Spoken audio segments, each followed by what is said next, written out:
Hello everyone, this is Poorly Drawn Randomness, and today I have something very special to show you. It's a potato. Now, I know what you're probably thinking, a potato. That's stupid, but I disagree. It very much is not stupid, for I'm here to tell you the story behind how it came to be.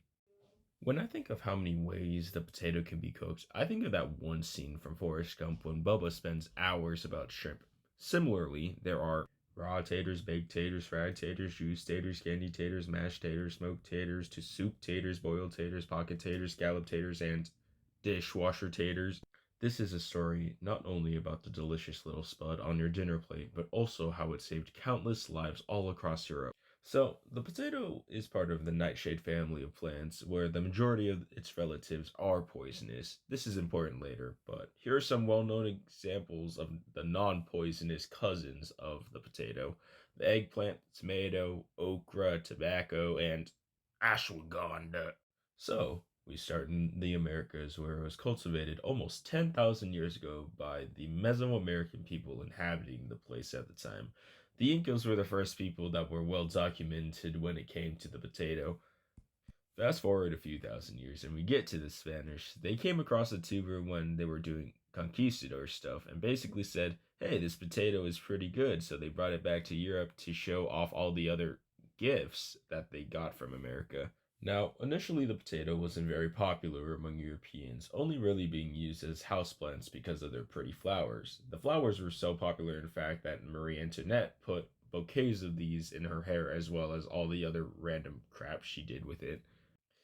The potato was seen as farm feed or food that was only fit to be eaten by the natives, but it also carried a religious stigma, and the poor spud carried the name of the devil's apple because it grew underground. Funny enough, Europeans thought it caused infertility, but get this, they also believed it was an aphrodisiac, so this essentially was believed to be one of the earliest forms of birth control. Oh yeah, and leprosy. The potato only really began to pick up steam as a delectable food item because of this beautiful man, King Friedrich II of Prussia. Mwah.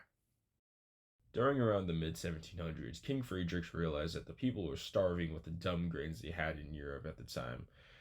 Wait, they didn't have light bulbs, they had this instead. My bad. He also realized that he could feed a whole lot more people with less land needed to grow the crop compared to that of the different grains in Europe.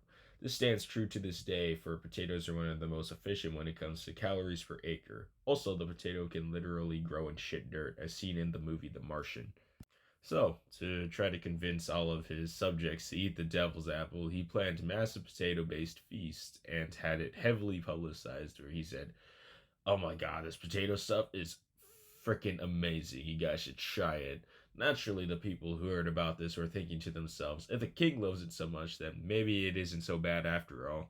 Another one of his genius plans to convince the public, which is personally one of my favorites, is that he planted massive plots of potatoes in front of massive population centers and put a ton of guards to quote unquote guard the potatoes.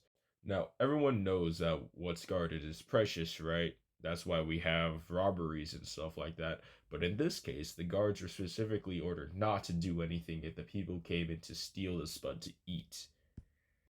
And just like he planned, many of the filthy peasants went into the garden to steal obscene amounts of potatoes.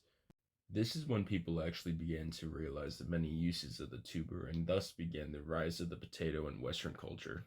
And since the popularization of the potato, famines in Europe decreased significantly. It took a little bit of time for the word to spread around Europe about the potato's greatness, but eventually it got there. Except for that one time where everyone relied on it and a fungus killed the plant in Ireland. We can thank King Friedrich for popularizing the potato and probably putting it on your dinner plate. And people do commemorate his potatoes, for if you visit his grave, you will be greeted with potatoes on top of it. This is Poorly Drawn Randomness, and I hope you enjoyed this video.